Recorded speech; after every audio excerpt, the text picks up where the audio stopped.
ನಮಸ್ಕಾರ. ಸಂಪ್ರದಾಯದ ಹಾಡುಗಳ ಚಾನಲ್ಗೆ ಎಲ್ಲರಿಗೂ ಸುಸ್ವಾಗತ.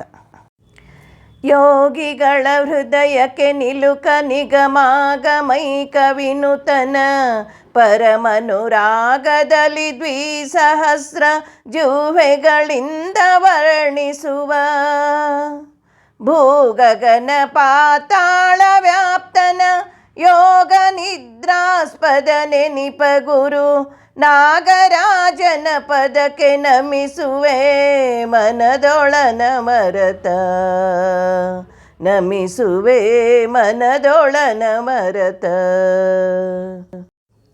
ಹೊಸದಾಗಿ ಮದುವೆಯಾದ ಹೆಣ್ಣು ಮಕ್ಕಳು ಭೀಮನ ಅಮಾವಾಸ್ಯೆ 10 ವರ್ಷ, ಮಂಗಳಗೌರಿ 5 ವರ್ಷ, ಹೀಗೆ ಏನು ಒಂದು ಸಂಪ್ರದಾಯ ಇದೆಯೋ ಅದೇ ರೀತಿ ನಾಗರ ಪಂಚಮಿ ಎಂದು ನಾಗಪ್ಪನನ್ನು ಕೂಡ ಹೊಸದಾಗಿ ಮದುವೆಯಾದ ಹೆಣ್ಣು ಮಕ್ಕಳು 9 ವರ್ಷ ಪೂಜಿಸುವಂಥ ಒಂದು ಸಂಪ್ರದಾಯವೂ ಕೂಡ ಇದೆ.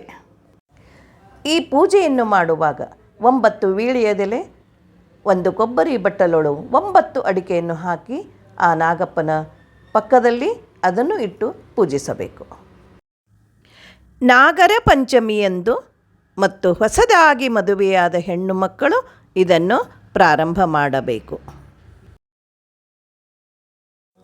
ಈ ರೀತಿ ಮಣ್ಣಿನ ನಾಗಪ್ಪನನ್ನು ಮಾಡಿ ರಂಗೋಲೆ ಹಾಕಿ ಮಣೆ ಹಾಕಿ ಅದರ ಮೇಲೆ ನಾಗಪ್ಪನನ್ನು ಇಟ್ಟು ಪೂಜಿಸುವರು.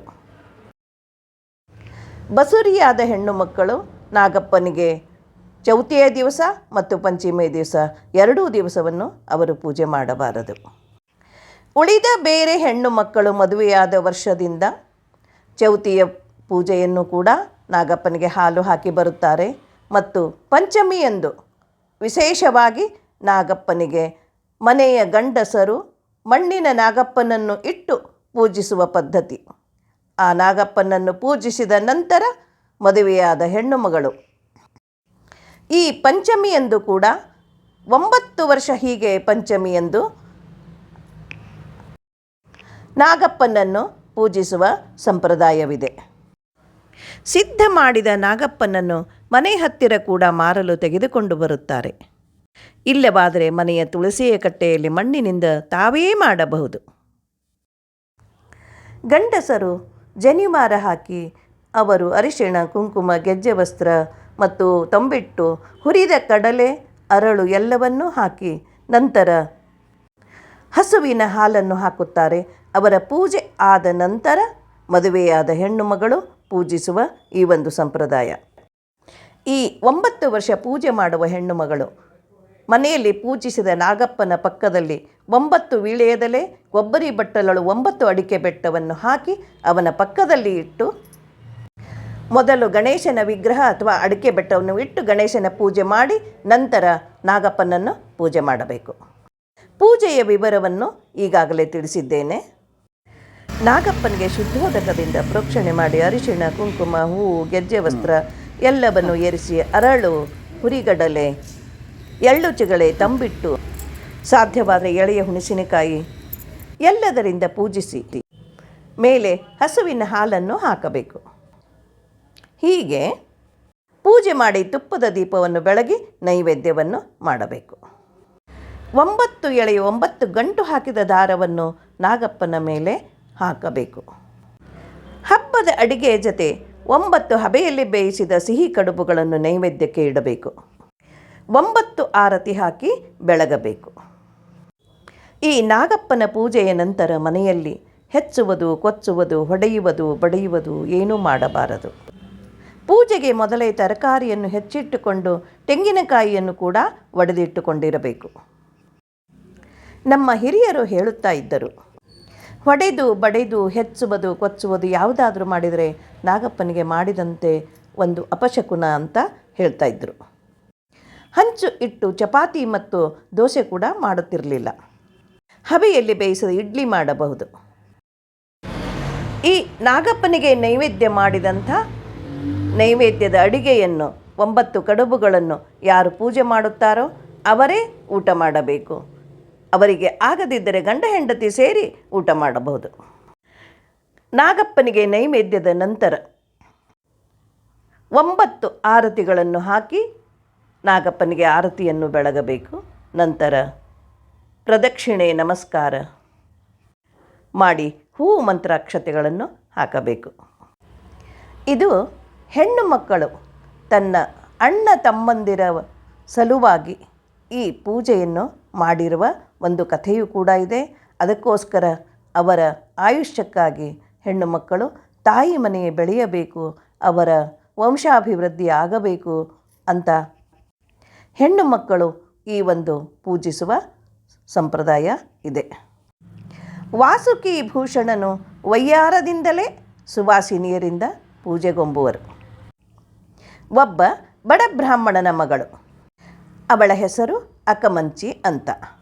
ಗರುಡ ಪಂಚಮಿ ಎಂದು ನನಗೆ ವ್ರತವಿದೆ ಎಂದು ಅಣ್ಣ ತಮ್ಮಂದಿರನ್ನು ಕರೆದು ಹೇಳ್ತಾಳೆ, ನನಗೆ ಪುಷ್ಪಗಳನ್ನು ಬೇಕು, ತಂದುಕೊಡಿ, ಮತ್ತು ಹಣ್ಣುಗಳನ್ನು ತಂದುಕೊಡಿ ಅಂತ ಹೇಳ್ತಾಳೆ. ಆ ಹೇಳಿದ ಮಾತನ್ನು ಕೇಳಿ ಅವರು ಅವಸರದಲ್ಲಿ ಒಂದು ಚಂದದಿಂದ ಪುಷ್ಪವನ್ನು ಕೊಯ್ಯಲು ಹೋದಾಗ ಒಂದು ಕೇದಿಗೆಯೊಳಗೆ ಹೊಂದಿಕೊಂಡಂಥ ಶೇಷ ಬಂದು ಅವನ ಉಗುರನ್ನು ಸೋಕಿಸ್ತಾನೆ. ವಿಷವು ತಲೆಗೇರಿ ಪರವಶನಾಗಿ ಬಿದ್ದು ಹೋಗ್ತಾನೆ.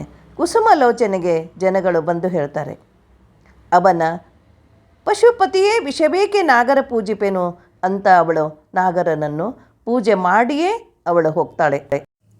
ಪೂಜೆಯನ್ನು ಅರ್ಧದಲ್ಲಿ ನಿಲ್ಲಿಸುವುದಿಲ್ಲ.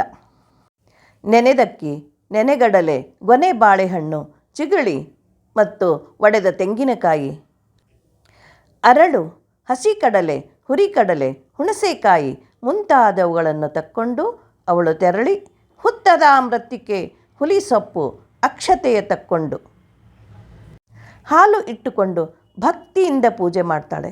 ಯಾವ ಕಡೆಗೂ ಮನಸ್ಸು ಅಣ್ಣ ತಮ್ಮನಿಗೆ ಹೀಗಾಗಿದೆ ಅಂತ ಕೂಡ ಅವಳು ಮನಸ್ಸನ್ನು ಬೇರೆ ಕಡೆಗೆ ಎಳೆಯಲಾರಳು. ಅವಳ ಭಕ್ತಿಯೇ ಅಂಥದ್ದು. ಎಷ್ಟೊತ್ತು ಮಲಗಿದೆನೆಂದು ಸತ್ಯಸಾಗರರು ಮೈ ಮುರಿದೇಳುತ್ತಾರೆ. ಎದ್ದ ಅಣ್ಣಂದಿರ ಭದ್ರತಾ ನೋಡಿಕೊಂಡು ಮನೆಗೆ ಬರ್ತಾರೆ. ಆಗ ಆ ಸುಬ್ಬರಾಯನು ಅವರ ಮನೆಯಲ್ಲಿ ಗಿಡ್ಡ ಬ್ರಾಹ್ಮಣನಾಗಿ ಇರ್ತಾನಂತೆ. ಮಿಂಚಿನ ಅರಮನೆಯಲ್ಲಿ ಗೋಧಿ ಪಾಯಸ, ಕಾಯಿ ಹೂರಣ ಅವರ ಎಲ್ಲರ ಜೊತೆ ತಾನೂ ಕೂಡ ಉಣ್ತಾನೆ. ನಾರಿ ತನ್ನ ಅಣ್ಣ ತಮ್ಮಂದಿರೊಡನೆ ಈ ನರಲೋಕದಲ್ಲಿ ವಾಲೆಯ ಭಾಗ್ಯವನ್ನು ಕೂಡ ಚೆನ್ನಾಗಿ ಆಗಲಿ ಅಂತ ಕಾಳಿಂಗನಾಭ ಹರಿಸುತ್ತಾನೆ. ಈ ಕಾಳಿಂಗನಾಭ ಅಣ್ಣ ತಮ್ಮಂದಿರ ಭಾಗ್ಯ, ಮುತ್ತೈದೆ ಭಾಗ್ಯ, ಪುತ್ರ ಸಂತಾನ ಭಾಗ್ಯ ಎಲ್ಲವನ್ನೂ ಕೊಟ್ಟು ರಕ್ಷಿಸುವಂಥವನು ಅಂತ ತಿಳಿದು ಮೊದಲಿನಿಂದ ನಮ್ಮ ಹಿರಿಯರು ಈ ಸಂಪ್ರದಾಯವನ್ನು ಆಚರಿಸಿಕೊಂಡು ಬರುತ್ತಾ ಇದ್ದಾರೆ. ಭೀಮನ ಅಮಾವಾಸ್ಯೆ ಎಂದು ಧರಿಸಿದ ದಾರವನ್ನು ಇವತ್ತು ತೆಗೆದು ಈ ನಾಗಪ್ಪನ ಮೇಲೆ ಧರಿಸಿರುವಂಥ ದಾರವನ್ನು ಮನೆಯ ಹಿರಿಯ ಮುತ್ತೈದೆಯಿಂದ ಮಂಗಳ ದ್ರವ್ಯ ತೆಗೆದುಕೊಂಡು ಆ ದಾರವನ್ನು ಹಾಕಿಸಿಕೊಂಡು ಉಡಿಯನ್ನು ತುಂಬಿಸಿಕೊಳ್ಳಬೇಕು. ಪೂಜೆಯನ್ನು ಮಾಡಿದವರೂ ಕೂಡ ಹಾಗೆಯೇ ಮನೆಯಲ್ಲಿರುವಂಥ ಹಿರಿಯರಿಗೆ ಅರಿಶಿಣ ಕುಂಕುಮ ಕೊಟ್ಟು ಅವರಿಗೂ ಕೂಡ ಇವಳು ಉಡಿಯನ್ನು ತುಂಬಬೇಕು. ಇದು 9 ವರ್ಷಗಳವರೆಗೆ, ಅಂದರೆ 9 ನಾಗರ ಪಂಚಮಿ ಎಂದು ಮಾಡುವಂಥ ಒಂದು ವ್ರತ. ಆಮೇಲೆ ಎಲ್ಲರ ಥರ ಮನೆಯವರು ಹೇಗೆ ಹಾಲನ್ನು ಹಾಕುತ್ತಾರೋ ಅವರು ಕೂಡ ಹಾಗೆಯೇ ಹಾಕಬಹುದು. ಹಾಗೆ ಇನ್ನೊಂದು ವಿಷಯ, ರಾತ್ರಿ ಮಲಗುವ ಮೊದಲು ಮನೆಯ ಗಂಡಸರು ಆ ನಾಗಪ್ಪನ ಹೆಡೆಯ ಮೇಲೆ ಒಂದು ಏಟು, ಗುಂಡು ಕಲ್ಲು ಅಥವಾ ವನಿಕೆ ಯಾವುದರಿಂದಾದರೂ ಒಂದು ಏಟು ಹಾಕಿ ನಂತರ ಅದನ್ನು ಬುಟ್ಟಿಯಿಂದ ಮುಚ್ಚುತ್ತಾರೆ. ಮರುದಿವಸ ಅದನ್ನು ಕೆರೆಯಲ್ಲಿ, ನದಿಯಲ್ಲಿ ಅಥವಾ ಒಂದು ಜಗ್ಗಿನಲ್ಲಿ ನೀರು ಹಾಕಿ ಅದರಲ್ಲಿ ಹಾಕಿ ಅದು ಕರಗಿದ ನಂತರ ತುಳಸಿಯ ಗಿಡಕ್ಕೆ ಅಥವಾ ಯಾವುದರಲ್ಲಿ ಗಿಡಕ್ಕೆ ಹಾಕಬಹುದು. ಈ ರೀತಿಯಾಗಿ ನಮ್ಮ ಹಿರಿಯರು ನಡೆಸಿಕೊಂಡು ಬಂದಿರುವಂಥ ಈ ಒಂದು ಸಂಪ್ರದಾಯ. ಸರ್ವೇ ಜನ ಸುಖಿನೋ ಭವಂತು. ಸರ್ವಂ ಭಾರತೀ ರಮಣ ಮುಖ್ಯ ಪ್ರಾಣಾಂತರ್ಗತ ಶ್ರೀ ಕೃಷ್ಣಾರ್ಪಣಮಸ್ತು.